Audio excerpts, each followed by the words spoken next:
All right, everybody, today we're going to be jumping into a low back video, focusing in on the squat. We got a lot of questions, a lot of comments about squatting with low back pain and how to kind of help yourself feel better with your low back pain when it comes to squatting. So today we're going to be taking a deeper dive as to variations that you can implement into your training when it comes to squatting and low back pain. Because when it comes to low back pain in the squat, we need to really focus in on a few different things. First and foremost, as I said in the last video, if you have low back pain, get it checked out by a clinician. Go through an assessment, figure out what your pain triggers are, what your tolerances are, all of that good stuff, because that's very, very important to help you specifically with your own personal low back pain. For today, we're going to be taking a look at someone that is squatting with a flexion intolerance, meaning that then they flex forward, they have pain triggers, and it doesn't feel great for their low back. So when you're talking about squatting and low back pain, the focus should be on understanding that we need to be stable in the core, stable in the midsection, and mobile and stable through our ball and socket joints, which is the hips and the shoulders. All right, so what I want Alex to do is get under the bar like he would a normal low bar squat. Good, just bring it out. So a couple things I want to point out before we actually get into the squat itself. A lot of people forget when they're working with a low bar squat or any sort of a back squat with a barbell, it requires a certain amount of mobility and stability in the shoulder joint as well as in the hips. So the lower the bar is on your back, the more required external rotation that's in that shoulder. So if we do not have the necessary external rotation in that shoulder, you're going to see a lot of extension in that lower back, right? If we're not able to get into that good position, that motion and that movement is going to be coming from somewhere, and for most people, it will be that lumbar spine. So first and foremost, making sure that before you get back into squatting with a bar on your back, you work on your shoulder mobility and stability, which you can find in our latest shoulder video that we just did about the bench press. You can utilize those same tips and tricks to help you get into a better position on your squat. Secondly, we want to make sure that we're having a solid brace, right? So everything that we do, we need to make sure that we're bracing properly. Rib cage stacked over pelvis, pressurizing that abdomen, making sure that we are providing ourselves with a solid base and a solid foundation at which to produce force and squat from.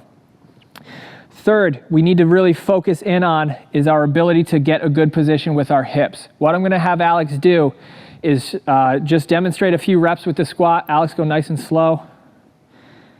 Good. Go a little bit deeper.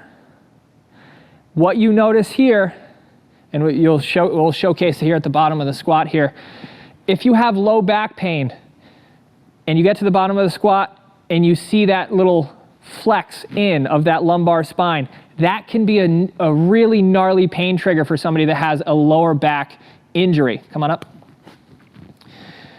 And that's one of those things, especially as you get heavier and heavier and heavier, we're going to be seeing that become more and more of a weakness and more of a pain point for you.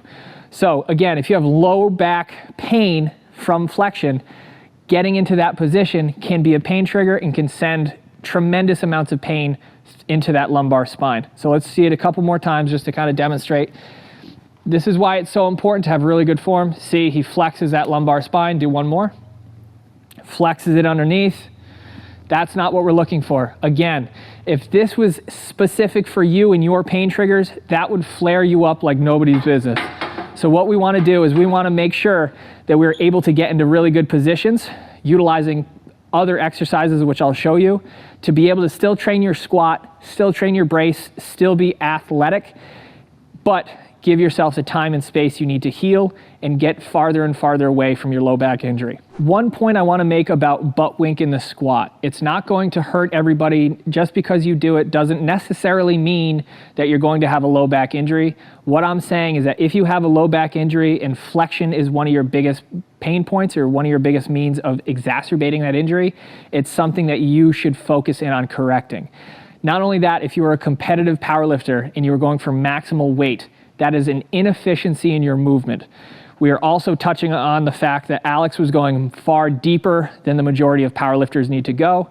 But what we want to do today is really showcase to you that this butt wink, and that this particular situation, if it affects you negatively, is something you need to correct and you need to work on in your training to make sure it doesn't exacerbate an existing injury. All right, guys, so if you are suffering from a low back pain or an injury and you can't barbell back squat, this could be a variation that you could implement into your training specifically to still work on your squat, still work on the same motion, but give your lower back a little bit of a break. So this is a step back lunge off of a plate. This may look very easy, but trust me when I say this is a very difficult exercise. And once I kind of break down the nitty gritty of why it's a really good variation for you, you're gonna really, really get a lot out of this. So step back lunge, what we wanna do is find a plate. We're using a 45-pound bumper plate here. Alex is taller than most. So the taller you are, the higher plate you need, because what we're looking for, and what we'll demonstrate here, and one of the biggest reasons why we're utilizing this exercise is because we'll step back, is at the bottom position here, we are mimicking what Alex looks like at the bottom of his squat, of his regular barbell back squat. But if you notice, at the bottom of his squat with the barbell, his lumbar spine was flexing underneath and his tailbone was tucking. Now we're working on in a much better position. Good, rest. In a much better position, allowing him to load those ranges without that tailbone tucking underneath, thus exacerbating his pain.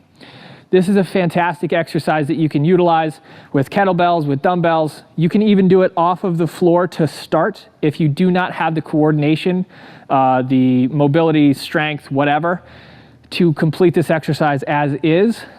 But with a little practice, with a little diligence of doing this a little bit more regularly, you'll find that you're able to load this fairly heavy. So Alex is going to demonstrate with a bar on his back. So what I would do, first and foremost, initiate this exercise, start using this exercise with body weight, and then start front loading this exercise with kettlebells or dumbbells. As you progress, you can start mimicking closer and closer to your squat style, squat stance. And now what I'll show is pretty much the end of the line before you get back to regular squatting is low bar position, and he's kicking me straight in the shins. So what we're gonna focus in on is that low bar position, keeping everything stacked and having Alex lean forward, good, loading that position, coming straight up back to center. This, again, this is not easy. This is requiring a lot of unilateral strength that, again, I think most people need to work on. So let's see a few more reps here. Keeping everything fairly similar, and what you'll see, the bottom position here, he's able to get into the bottom position of his squat without that lumbar spine flexing underneath. Do one more. As you can see, balance becomes an issue, stability becomes an issue, and the quicker you load this exercise, the more difficult it's going to be. Give yourself some time to adjust. Give yourself some time to get used to this style of movement. The amount of coordination you need for this is a lot more than you would for a low bar squat, but you're working on so many good things with this particular exercise. You can do this for front squats, you can do this for back squats, you can do this with kettlebells, dumbbells, like I said before.